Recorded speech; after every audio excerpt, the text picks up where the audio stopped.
Bonjour mes amis, hi guys. A few of you asked me to do a state of the collection, and indeed it would be a good time to do it now.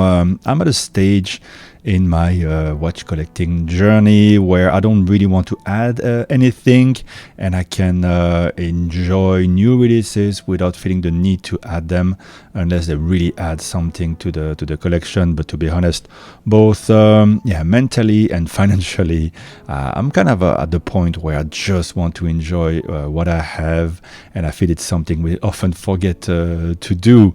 Also, I feel like I've been a few years into this, and probably I've only just scratched the surface. Of course, there's always lots of things to discover from the past, but I had a good look at everything, and I've been lucky to meet people who were giving me access to great things done in the past. So I have a good idea of what is available already, and then I can just look at the future.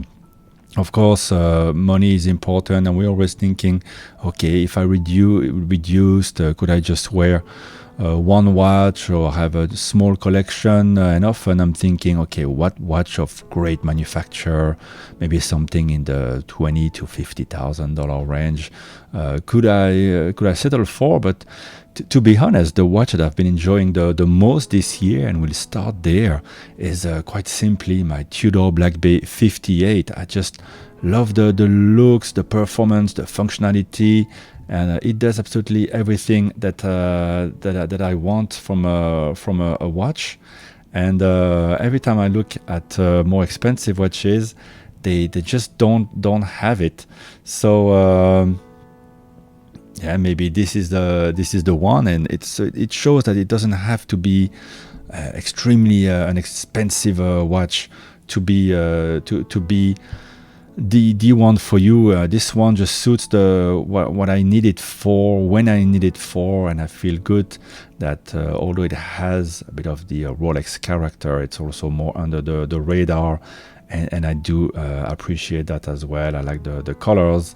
And I really like this strap and the clasp. So if I had to have just one right now, and you call me crazy maybe because I have much more expensive watches, to me this one is perfect. And it's been a great companion on my travels this year, and I'll be traveling again with it next week.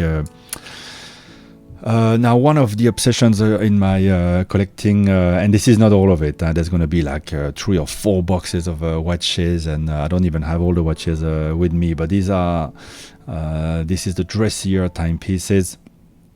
One of my little obsession is the 39 millimeter sizes, so a lot of watches that I have are 39, just like the Tudor Black Bay 58 GMT. It just feels the most natural for me on the wrist. So let's start with the 2 Patek Philippe watches.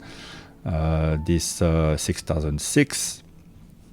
It's got the 3 elements that now I want to have when I buy a watch.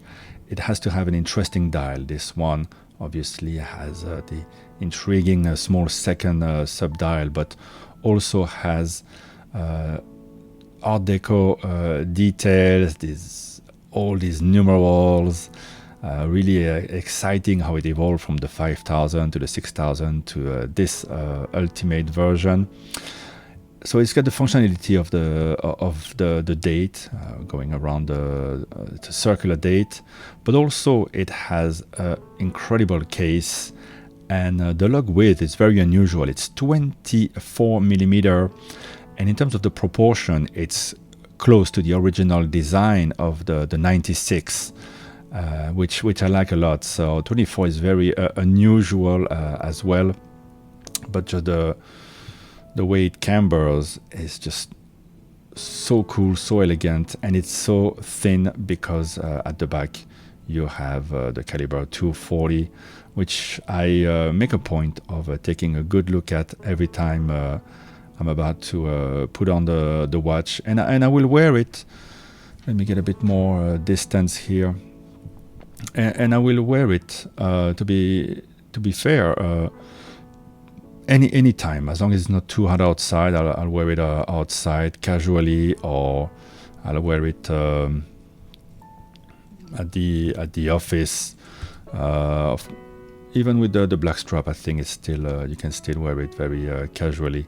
So there you go. This is the view that I get with the Geneva seal.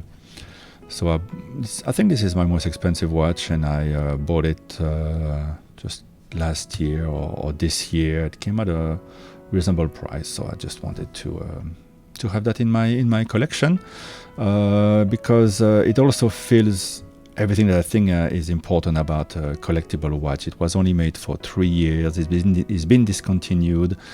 It's been replaced by a model that I don't like at all, the 6007, which is larger, has a central rotor, has the dials that I don't like with the carbon fiber details. So to me, it has all the elements that I want to feel comfortable, that well, it's a bit of not an investment, but that it's an important Patek. The other Patek that I have is the 5296, so as large as a reference 96 got, and this one has this super cool dial that will play with the light between the shades of gray and the white sector dial with the date, central second here, and a central rotor, beautiful finishing. And nice strap, and I just enjoy this watch, which I got. This one is a full set. This one is just a watch only that I got from a dealer in Japan, and it came impeccable. And I kind of like the fact of just having the watch, not having to worry about the whole set. And of course, I got it at a great price. Integrated lugs, the original 96 design, but yeah, very different from the other. And also a watch that I'll just wear with anything, right? As long as it's I'm not wearing a black belt, I can wear this watch. Now, if you don't have a lot of money to spend, but you want a classic that's always cool, undeniable, Cartier is the brand. This one here is a 1736 reference in a white gold. It's quite old. It's from the 2000, and had it serviced at Cartier. There's a whole story. While the dial here says Swiss made instead of Swiss, I still have the Swiss only dial, but this one was serviced for free at Cartier, and they thought they had to replace the dial, and I demanded to have the dial back, so be careful. I do have it. I don't see why they had to replace it, but yeah, it is perfect, unpolished, really beautiful, and super ultra thin. So when you go Cartier, yes, you can have a Cartier for $2,000, $3,000 with a basic entry level movement. Here we have Frédéric Piguet movement, I believe, manual wind, very fine movement, and there's a guilloche on the dial. It's a very elegant watch, and I didn't spend too much on it. And when you have something a great design like this, it competes with anything anyone can have at whatever price, because it's just a beautiful object. Beautiful object as well is my favorite Grand Seiko, the one that has everything, the spring drive, the beautiful dial. Let's power the spring drive. The power reserve is put at the back, so they listen to everything the clients wanted for this one. They gave it an incredible sapphire and a beautiful, super elegant case, but at the same time you can wear it casually. And for once you have a tailor-made, beautiful, super smooth bracelet, one of the very best from a brand that's not known to make great bracelet, and it's just tight tolerances, yet it's supple and comfortable. Just everything about this watch, and the movement is even very nice to look at. So this is really the ultimate Seiko for me. I'm a bit of a Seiko fanboy, so this is the ultimate Seiko for me. it's got everything, and I really recommend it. I think the reference is SBGHOY017. I'm terrible at it.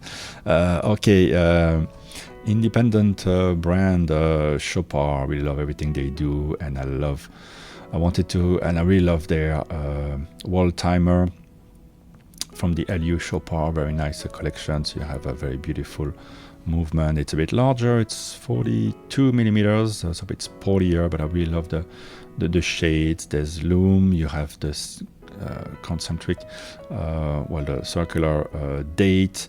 A lot of wall timers don't have the date. A lot of wall timers don't have the indication of the daylight savings. This one has all that in the loom, so I really like it. If it had Hong Kong instead of Beijing, it would be even nicer because I live in Hong Kong.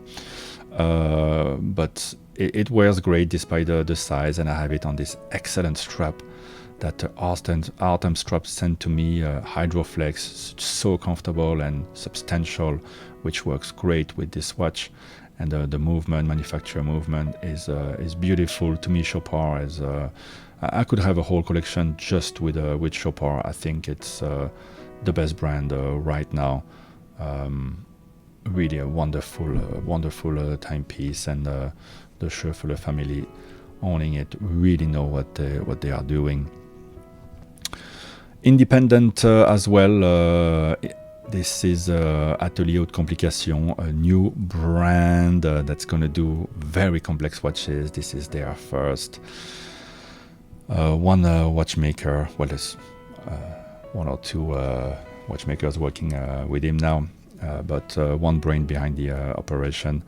And this is a dual time, very evocative. It's a manual wine with a case that resembles a lot FP Jaune, and a feel that resembles a lot of FP Jaune, because Vladimir Nego, the founder, worked for FP Jaune for many years, and decided to create his brand doing complications the way they've never been done before. So do check out the full review on my channel for any of these watches if you want to know all the details, and I'll show you the beautiful architecture of the movement. It is not finely finished, but it's a beautiful architecture, and that allowed him not to. It's fully integrated, of course. There's no module. There's not going to be any module from this brand, and the look of the dial will be carried out through the other watches that will come. The next one will be a tourbillon with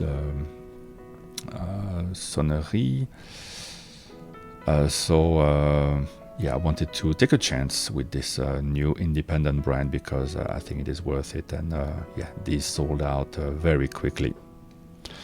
A couple of dress watches from Omega. You've seen this one on my Instagram many times. My favorite watch, probably the Omega Museum number 8. Incredible watch in rose gold or red gold. Really a one-to-one copy of a watch from the early 50s or late 40s, I think early 50s. A beautiful chronograph with a Frédéric Piguet chronograph. So you have a longer hour. And it's coaxial and chronometer with a longer power reserve than the base moon watch of the time.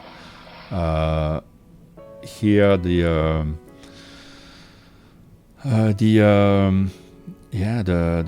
movement is really excellent to wind, very refined, and you only found it in the 60th or 50th anniversary of the Speedmaster, a Speedy that's super stealth, but it has, I think, enamel dial. Just something very cool that they don't use a lot. But the watch itself, the look at the lugs, it's the kind of stuff that Patek does these days. Just absolutely stunning lugs, stunning case, stunning dial. It really has everything. And they sold out. There was about 1950 made. It's quite a lot, and now they stopped selling it. Another very unusual Omega. It's a Seamaster Boutique Edition. White gold for the hands indices, and the logo beautiful sunburst dial. You have the date, the very reliable movement, and the whole iconography of the brand is carried around the movement. So check all the details on my full review of this watch. That I just had to have it, and as a result of buying these watches, I got a very good relationship with Omega. Of course, it helps, but I just enjoy going to the shop. They're really friendly, pleasant to visit, and it gave me access to very nice watches this year. And so along with this Tudor, my other acquisitions this year were from Omega, pretty much exclusively. First and foremost, the top dog, of course, this caliber 321 Ed White with the straight lugs, an incredible flat link bracelet, super comfortable, beautiful, with a short vintage style clasp, and of course you have that incredible movement. This is the ultimate, right? The ultimate watch lovers dream. They recreated with very complex scanning imaging a whole original movement, because Le Mania was not providing anything like this anymore with the tri-compacts. So there you go. Now they could have it. Although I think the old Le Mania is Breguet. This is something that they could not access that, so they had to scan the original. And the watch itself is super stealth. You can wear it every day, but you have something so special. So sometimes when I think, okay, why do I have all these watches? What if I sold everything and bought something? But how could I ever let go of this? Omega really helped me here, Amanda and the team, to get this watch. And it is so special, so beautiful. So it doesn't matter, right, if there are more expensive watches or maybe more practical watches with more features. This is just part of history, of human history, really. In a way, when you think about the accomplishment of Omega and the moon watches.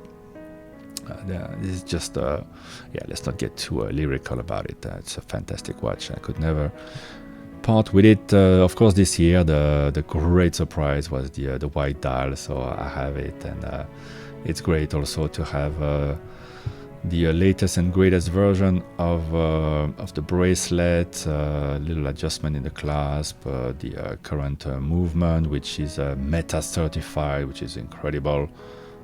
So it's super accurate and very comfortable, and just a great splash of color. And again, big thanks to the Omega team here in Hong Kong for trusting me to buy this one. Of course, it's in the collection, and I love it. And staying with Omega, last year I got access to the most beautiful Seamaster. They brought back the thin waves, and this one has the 60 here to celebrate 60th anniversary of James Bond, mesh bracelet.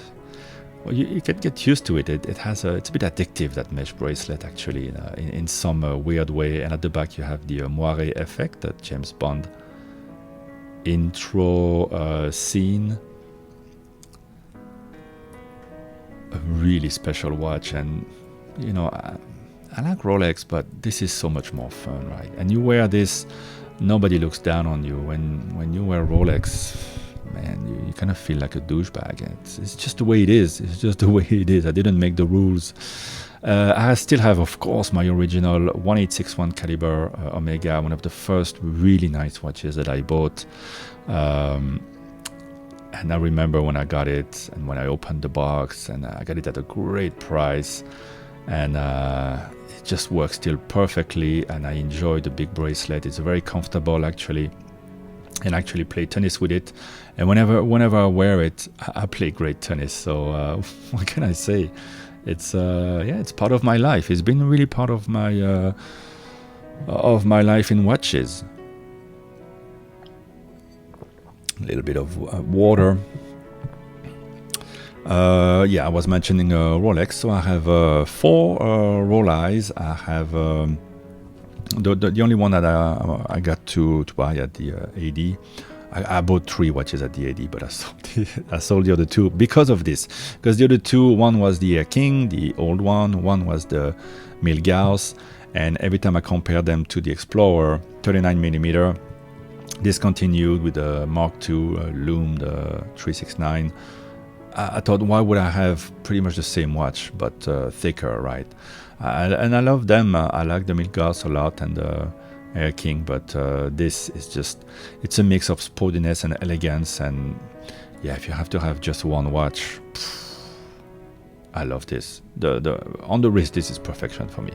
The size is of course 39mm, my favorite size, but this is perfection. And everything gets a bit ridiculous with watches and what they discontinue, what they come up with, and that's also the reason why I'm a bit cynical now about the releases. Is that they had a perfect 39 size, and then they stop making it, then do the 36 again, then they do 40mm, which is too big for this watch. It doesn't need to be 40. Good watch, right? Good watch. More power to you if you have it and love it. But this was to me the ultimate size, and good for me. They discontinued it. It's almost annoying because the price went up and now kind of went down. Nobody really cares all that much, but to me this is the ultimate, and I love it. Yeah, that's all I can say. I haven't serviced it yet, by the way, and I've had it for more than 5 years. I was hesitating, should I service it or not? I just don't want them to screw it up, because it's working so accurately. That's the thing with Rolex, they're so accurate. It's the Milgauss was crazy accurate, like a spring drive. The only thing here, maybe they could fix at the service, the rear hot, which is not perfectly aligned with the chaptering. Oh well, I'm not perfectly aligned on my face either, so at my image. All right, I always kind of avoided the common Submariner, and I wanted something special, and the one that they were selling at the same time as the previous reference, the Sea Dweller 40mm, to me actually has better proportions than the outgoing Submariner. And 40mm wears really nicely. You do have all the advantages. You have the ceramic, no Cyclops.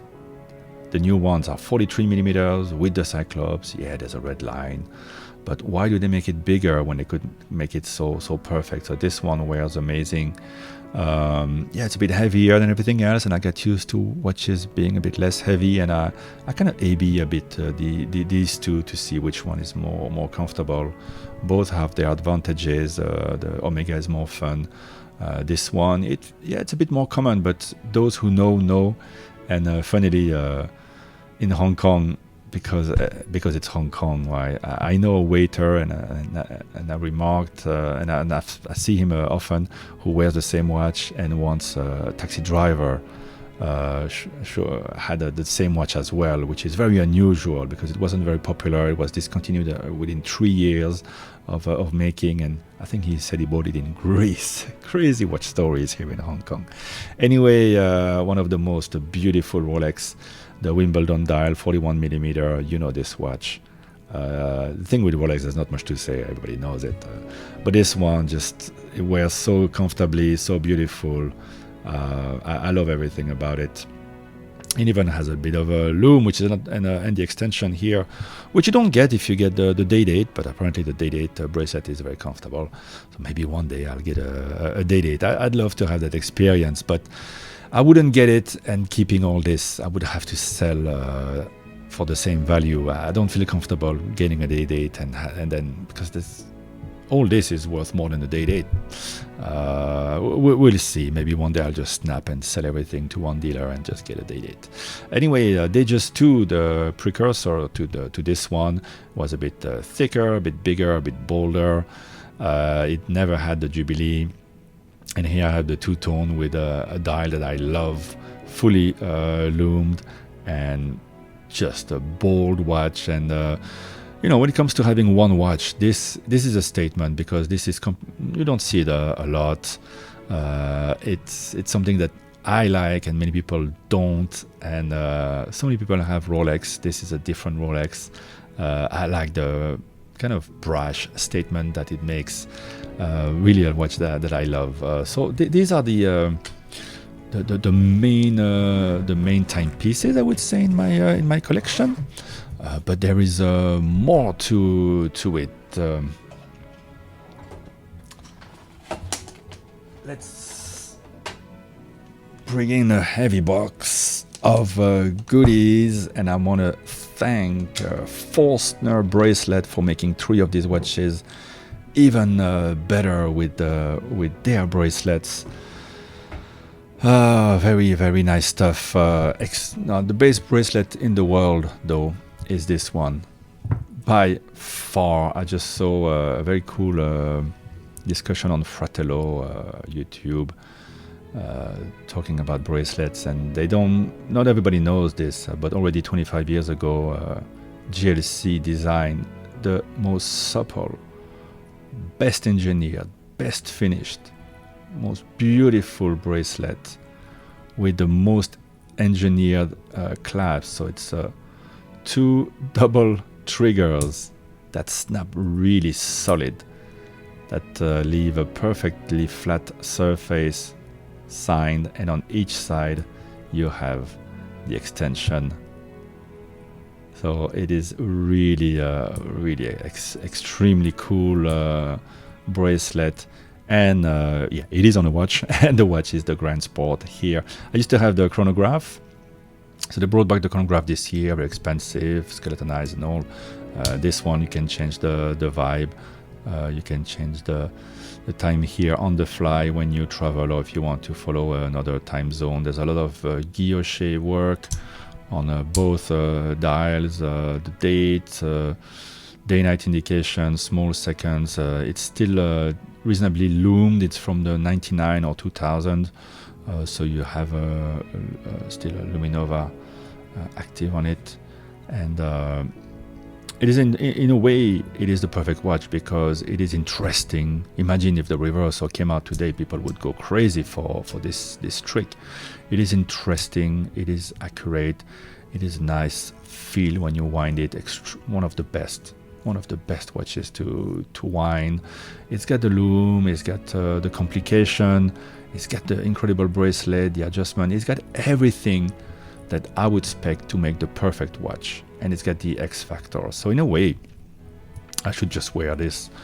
And when I go out at night and I want something that's sufficiently rugged, under the radar, but very interesting in case I meet the watch guys, this one does everything.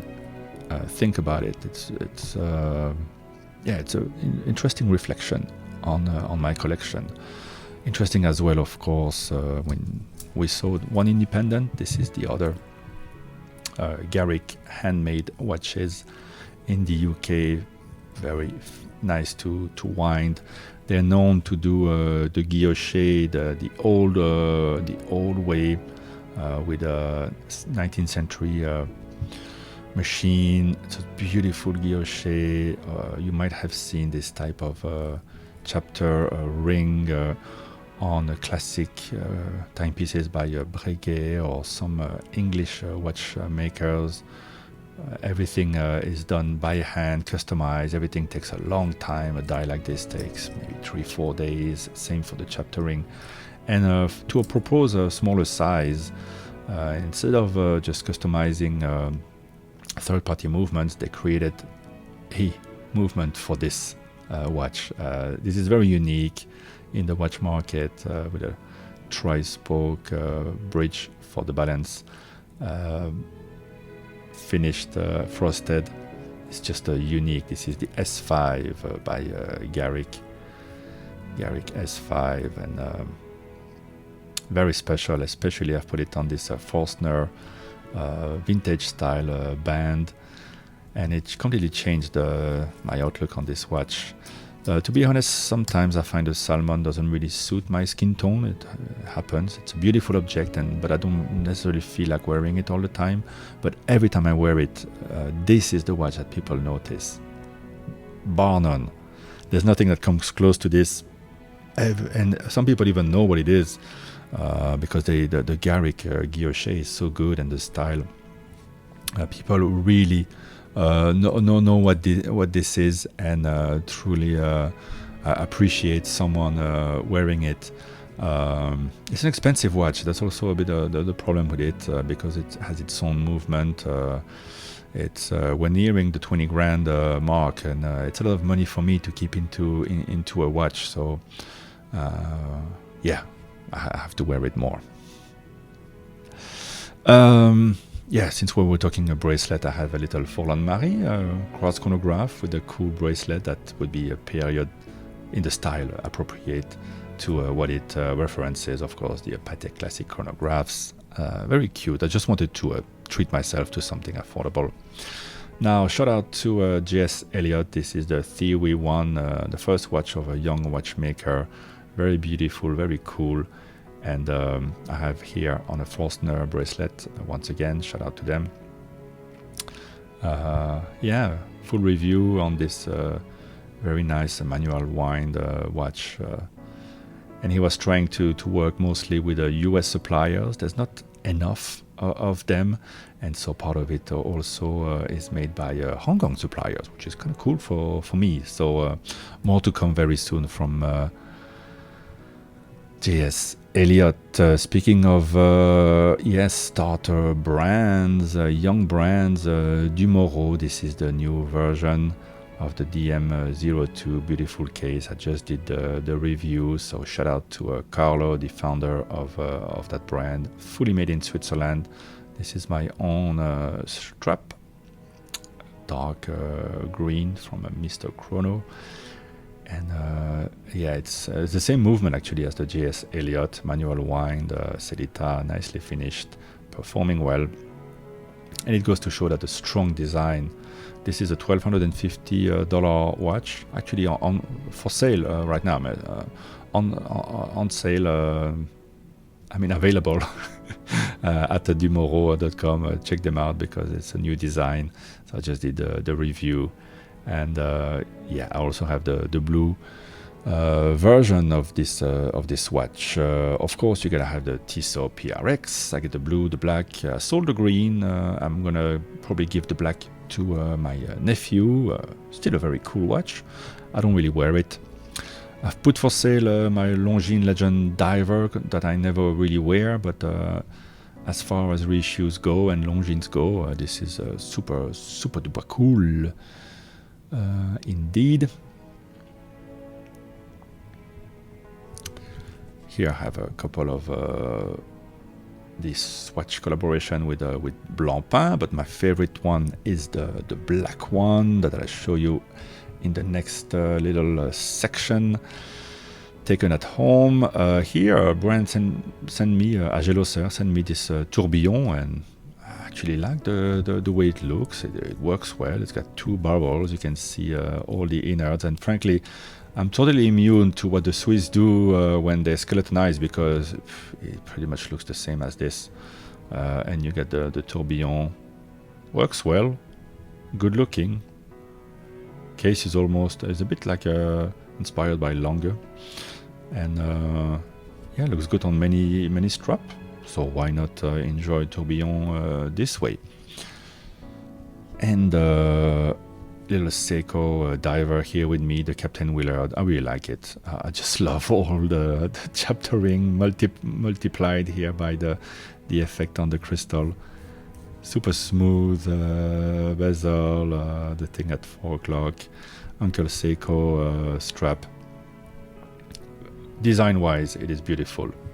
Accuracy-wise, it is awful.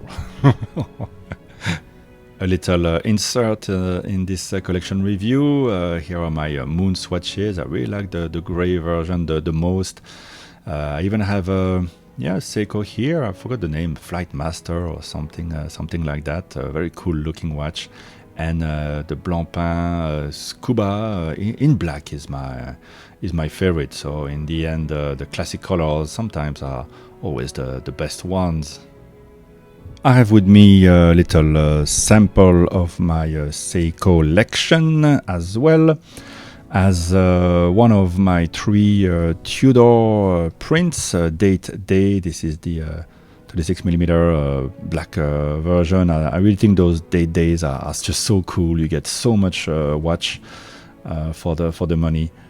They're quite sought after, and there's a lot of them still available here in Hong Kong. So if you travel to Hong Kong, just try to find some of them in the Mongkok era. They're pretty easy to find.